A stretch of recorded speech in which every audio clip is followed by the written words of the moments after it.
अंदर कुछ गाड़ियां तैयार की जा रही थी, लेकिन उनमें से एक लाल रंग की गाड़ी खास थी जिस पर एक मैकेनिक काम कर रहा था। जब वो इंजन चेक कर रहा था तो अचानक गाड़ी का हुड अपने आप बंद हो गया, जिससे उसका हाथ बुरी तरह जख्मी हो गया। उसे जल्द से जल्द डॉक्टर के पास ले जाया गया और उसके बाद एक और मैकेनिक गाड़ी चेक करने आया। जब वो गाड़ी के अंदर था तो उसकी सिगार की राख सीट पर गिर गई। खैर फिर कई घंटे बीत गए और फैक्ट्री काम खत्म हो गया। सब अपने अपने घर लौट रहे थे, पर जाते हुए सुपरवाइजर ने देखा कि लाल रंग की गाड़ी की लाइट अभी भी चालू थी। उसने जैसे ही गाड़ी खोली तो अंदर से सिगार वाले मैकेनिक की लाश बाहर गिरी। इस घटना को अब 28 साल बीत चुके थे। हम डेनिस नाम के एक स्टूडेंट को देखते हैं जो अपनी गाड़ी में अर्नी नाम के एक दूसरे लड़के के घर पहुंचा। अर्नी एकदम सीधा साधा पढ़ाकू लड़का था। डेनिस और अर्नी एक दूसरे से काफी अलग थे, पर फिर भी वो जल्द ही काफी अच्छे दोस्त बन गए। आज उनके स्कूल का पहला दिन था। स्कूल पहुंचकर उन्होंने अपने लॉकर से नई किताबें निकाली। तभी उनकी नजर ली नाम की एक नई लड़की पर पड़ी, जिसकी खूबसूरती ने स्कूल के सभी लड़कों को दीवाना कर दिया था। बाद में जब डेनिस और अर्नी घर लौट रहे थे तो अर्नी को अचानक एक घर के बाहर एक गाड़ी दिखाई दी, तो उसने डेनिस को तुरंत रुकने को कहा। उन्होंने जब पास जाकर देखा तो वो एक लाल रंग की क्लासिक कार थी। ये वही फैक्ट्री वाली कार थी जिसे हमने कहानी की शुरुआत में देखा था, पर अब इसकी हालत बिल्कुल खटारा हो चुकी थी। लेकिन अर्नी को इससे कोई फर्क नहीं पड़ा और वो उसी पल गाड़ी का दीवाना हो गया। तभी गाड़ी का मालिक जॉर्ज वहां आया और उसने कहा कि इस गाड़ी का नाम क्रिस्टीन है और ये उसके भाई की कार है जिसकी कुछ हफ्तों पहले ही मौत हो गई। दरअसल जॉर्ज जल्द से जल्द इस गाड़ी से छुटकारा पाना चाहता था, इसीलिए वो इसे सिर्फ $250 में बेचने को तैयार हो गया। डेनिस ने अर्नी को सलाह दी कि इतनी खटारा गाड़ी पे पैसे क्यों लगा रहा है भाई, कोई दूसरी ले लियो। मगर अर्नी ने बिना सोचे समझे उसी वक्त गाड़ी खरीद ली। फिर शाम को जब वो घर लौटा तो उसके माँ बाप ने उसे गाड़ी खरीदने के बारे में बताया, जिस पर उसकी माँ ने उसे बहुत डांटा। लेकिन अर्नी ने उनकी एक नहीं सुनी, क्योंकि उसने ये गाड़ी अपने जमा किए हुए पैसों से खरीदी थी। पर फिर भी उसकी माँ कहने लगी कि ये गाड़ी इस घर में तो नहीं रहेगी। तो अर्नी डेनिस के साथ गाड़ी को लेकर एक गराज में पहुंचा। वहां वो गराज के मालिक विल से मिले, जो एक नंबर का खड़ूस बुड्ढा था, पर फिर भी उसने अर्नी को यहाँ अपनी गाड़ी रखने की इजाजत दे दी। रास्ते में डेनिस ने अर्नी से पूछा कि उसने क्रिस्टीन जैसी घटिया और खटारा गाड़ी क्यों खरीदी। इस पर अर्नी ने कहा कि उसने ये गाड़ी नहीं चुनी, इस गाड़ी ने उसे चुना है। अगले दिन डेनिस लंच के दौरान अर्नी का इंतजार कर रहा था। काफी देर तक जब अर्नी नहीं आया तो वो उसे ढूंढने निकला। तब उसने देखा कि बडी नाम का एक बदमाश लड़का अर्नी को परेशान कर रहा था। डेनिस ने बीच में आने की कोशिश की तो बडी ने लंच जमीन पर फेंक दिया और अर्नी को उस पर गिरा दिया। इससे बेचारे अर्नी का चश्मा गिर गया तो बडी ने उसे अपने पैरों तले कुचलकर तोड़ डाला। इसके बाद बडी अर्नी की हालत पर हंसने लगा, पर तभी डेनिस ने मौका देखकर बडी पर हमला बोल दिया। पर तभी बडी की गैंग ने डेनिस को घेर लिया। खैर जल्द ही एक टीचर ने वहां आकर लड़ाई रुकवाई।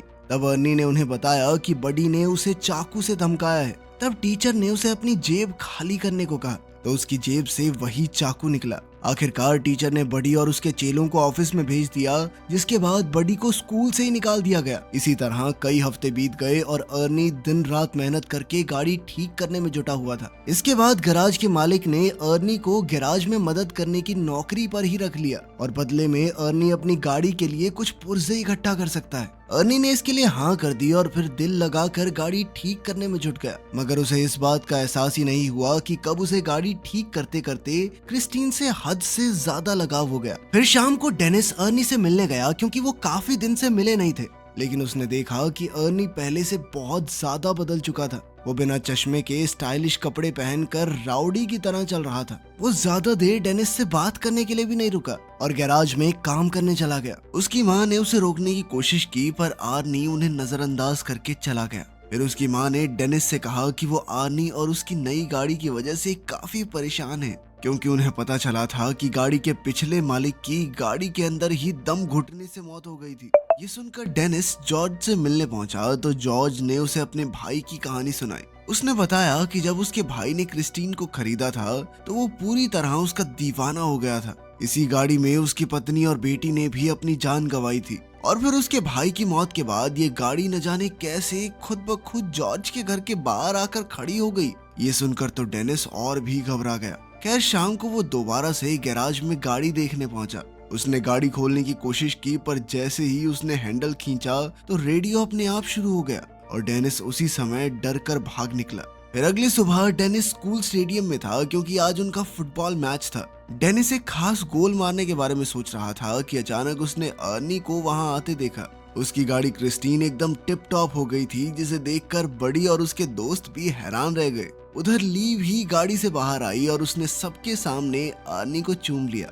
ये देखकर डेनिस को थोड़ा गुस्सा आया और मुकाबले से उसका थोड़ा ध्यान भी हट गया। इसी मौके का फायदा उठाकर विरोधी प्लेयर्स ने उसे धक्का देकर बॉल छीन ली। इस धक्के से डेनिस इतनी जोर से जमीन पर गिरा कि वो तुरंत ही बेहोश हो गया और उसे बहुत गहरी चोट भी आई। इस घटना के कई दिन बाद डेनिस की आंख खुली तो उसने देखा कि वो एक हॉस्पिटल में था और उसकी टांग और गले में प्लास्टर लगा हुआ था। तभी आर्नी उससे मिलने आया। तब डेनिस को एहसास हुआ कि उसका दोस्त कुछ ज्यादा ही तेजी से बदल रहा है। कहाँ 1 महीने पहले वो एक डरपोक सा लड़का हुआ करता था जो अपने घर वालों की हर बात मानता था। खैर अर्नी जल्द ही उसे अलविदा कहकर निकल गया। फिर शाम को वो ली के साथ मूवी थिएटर गया और बाद में वो दोनों गाड़ी में ही एक दूसरे को चूमने लगे। पर जब मामला आगे बढ़ा तो ली अचानक उतरकर गाड़ी से बाहर आ गई। अर्नी उसके पीछे गया तो ली कहने लगी कि मुझसे ज्यादा तो तुम इस गाड़ी से प्यार करते हो। अर्नी को उसकी बातें बहुत अजीब लग रही थी, लेकिन फिर भी उसने जैसे तैसे ली को मनाकर वापस गाड़ी में बैठाया। लेकिन उसी समय अचानक विंडशील्ड खराब हो गई तो अर्नी बाहर निकलकर देखने लगा। अंदर ली कुछ खाने ही लगी थी कि अचानक गाड़ी का रेडियो अपने आप चालू हो गया। उसी समय डैशबोर्ड से बहुत तेज रोशनी आई और ली को लगा कि उसका गला घुट रहा है। उसे सांस नहीं आ रही थी तो अर्नी तुरंत उसकी मदद के लिए दौड़ा, मगर गाड़ी अंदर से लॉक हो चुकी थी। अर्नी बेहद परेशान होकर बाहर से गाड़ी खोलने की कोशिश करता रहा, पर कोई फायदा नहीं हुआ। इधर ली दम घुटने से मरने ही वाली थी कि ऐन वक्त पर वो अंदर से दरवाजा खोलने में कामयाब रही और तभी साथ खड़े एक आदमी ने जैसे तैसे उसे खींचकर बाहर निकाला।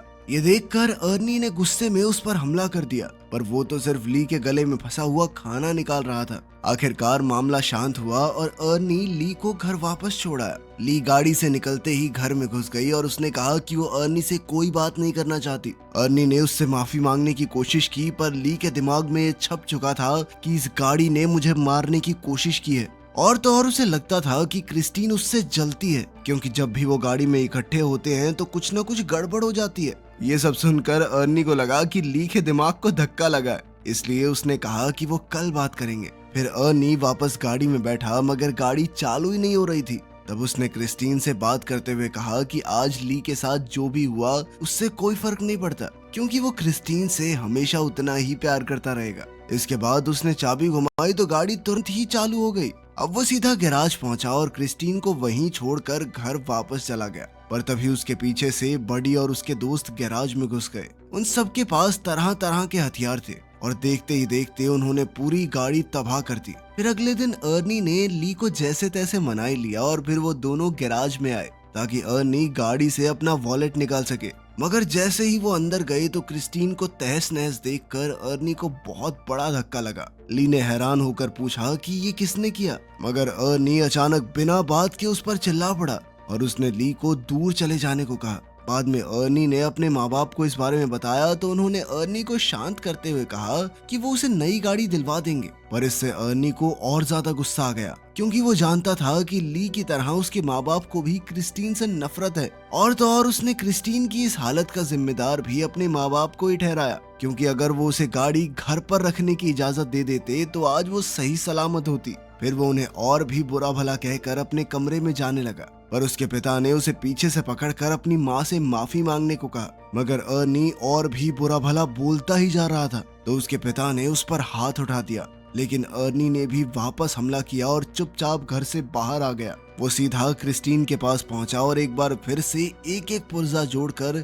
उसे ठीक करने का फैसला किया। मगर उसने अब जो देखा उसके पैरों तले जमीन ही खिसक गई। उसने देखा कि मानो जादू से गाड़ी अपने आप ही ठीक हो रही थी। तब अर्नी ने खुश होकर गाड़ी से पूछा कि वो क्या क्या कर सकती है। अब गाड़ी ने कुछ ही पलों में खुद को ठीक करके पहले जैसा कर लिया। खैर फिर आधी रात को हम मूची नाम के एक लड़के को देखते हैं जो बडी का साथी गुंडा था। वो सड़क के बीचों बीच एक ट्रक को रोककर उसे लूट रहा था। तभी अचानक उसे दूर से गाड़ी के इंजन की आवाज सुनाई दी। उसने थोड़ी पास जाकर देखा तो पता चला कि ये तो क्रिस्टीन थी, जो एकदम नई होकर उसके सामने आकर खड़ी हो गई थी। उसे लगा कि अर्नी गाड़ी में ही होगा तो वो समझ गया कि अर्नी को पता चल गया है कि उसने ही बडी के साथ मिलकर क्रिस्टीन को तहस नहस किया था। अब वो अर्नी से माफी मांगने लगा, पर अचानक गाड़ी की हेडलाइट जली और वो तेजी से मूची की ओर बढ़ने लगी। मूची उसी पल अपनी जान बचाकर भागा और सड़क के साथ मौजूद गली में छुप गया। उसे लगा कि अब तो गाड़ी उसका पीछा छोड़ देगी, मगर जल्द ही क्रिस्टीन दोबारा से उसके पीछे पड़ गई। अब मूची भागकर एक पुराने वेयरहाउस में घुस गया, लेकिन क्रिस्टीन ने उसका पीछा नहीं छोड़ा। आखिरकार मूची एक जगह फंस गया जहां क्रिस्टीन ने उसे घेर लिया और अब उसके पास भागने का कोई रास्ता नहीं था। मूची ने अपना चाकू निकालकर अर्नी को धमकी दी, पर क्रिस्टीन जबरदस्ती अंदर घुस गई और मूची को बेरहमी से कुचल दिया। फिर अगली सुबह अर्नी डेनिस से मिलने गया और उसे मूची की मौत के बारे में बताया। ये सुनकर डेनिस को बहुत हैरानी हुई। उसे ये भी समझ नहीं आ रहा था कि अगर क्रिस्टीन पूरी तरह तबाह हो गई थी तो वो अपने आप ठीक कैसे हो गई। मगर अर्नी ने कोई जवाब नहीं दिया और चुपचाप चला गया। तभी डिटेक्टिव जेंकिंस उससे मिलने आया और भरोसा दिया कि वो क्रिस्टीन पर हमला करने वाले गुंडों को ढूंढ रहा है और साथ ही मूची के कत्ल का केस भी उसी के पास है। अर्नी ने कहा कि वो मूची की मौत के बारे में कुछ नहीं जानता, पर वो इस खबर से बहुत खुश है। ये सुनकर डिटेक्टिव को उस पर शक हो गया। उसने अर्नी को बताया कि उसकी गर्लफ्रेंड ने ये गवाही दी है कि गाड़ी बिल्कुल टूटने फूटने के बावजूद भी अपने आप ठीक हो गई। ये सुनने के बाद अर्नी चुपचाप वहाँ से चला गया। बाद में उसने ली को फोन करके मिलने बुलाया तो ली ने इनकार कर दिया, जिससे वो और ज्यादा गुस्से में आ गया। वहीं दूसरी ओर ली और उसका दोस्त डॉन शराब लेकर गाड़ी में जा रहे थे।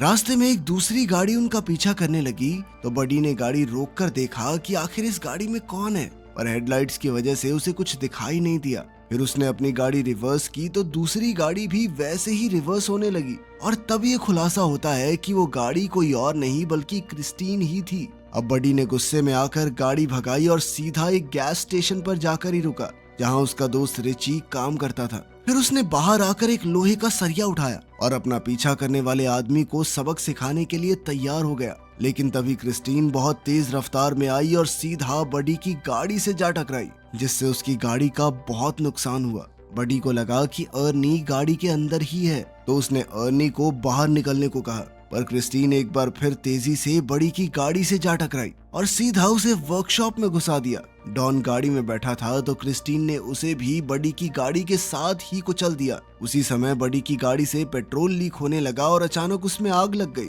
कुछ ही पलों में पूरे गैराज में जबरदस्त धमाका हो गया और रिची भी इसी आग में झुलसकर मारा गया। ये देखते ही बडी अपनी जान बचाकर भागा, पर क्रिस्टीन जलते हुए फिर से उसका पीछा करने लगी। आखिरकार उसने बडी को भी कुचल दिया और वो वहीं जलकर राख हो गया। कुछ समय बाद गैराज में विल को किसी गाड़ी के आने की आवाज सुनाई दी। उसने देखा कि क्रिस्टीन धुएं से लिपटी हुई थी। उसे काफी हैरानी हुई क्योंकि अर्नी तो कोई दूसरी गाड़ी ठीक करने गया हुआ था। अब वो अपनी बंदूक लेकर देखने गया कि क्रिस्टीन के अंदर आखिर बैठा कौन है। उसने दरवाजा खोलने की कोशिश की पर वो बहुत ज्यादा गर्म थी और इसीलिए उसने कपड़े की मदद से दरवाजा खोला।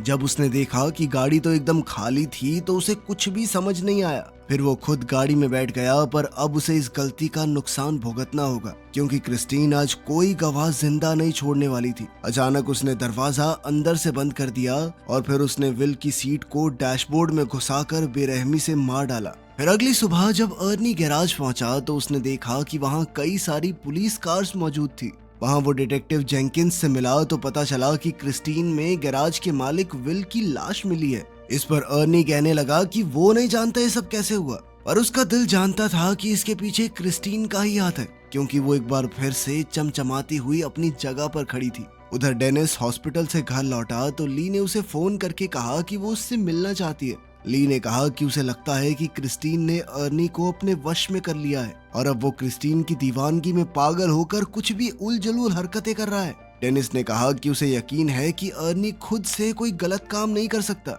लेकिन अगर क्रिस्टीन ने उसके दिमाग पर कब्जा कर लिया है तो उसे खत्म करना बहुत जरूरी है। इसके बाद ली अपने घर लौट आई, पर कुछ ही पलों में अर्नी क्रिस्टीन में बैठकर वहां आ पहुंचा। उसने डेनिस को ड्राइव पर चलने को कहा तो डेनिस नीचे आ गया। अर्नी एक बार फिर से बहुत अजीब बर्ताव कर रहा था। अचानक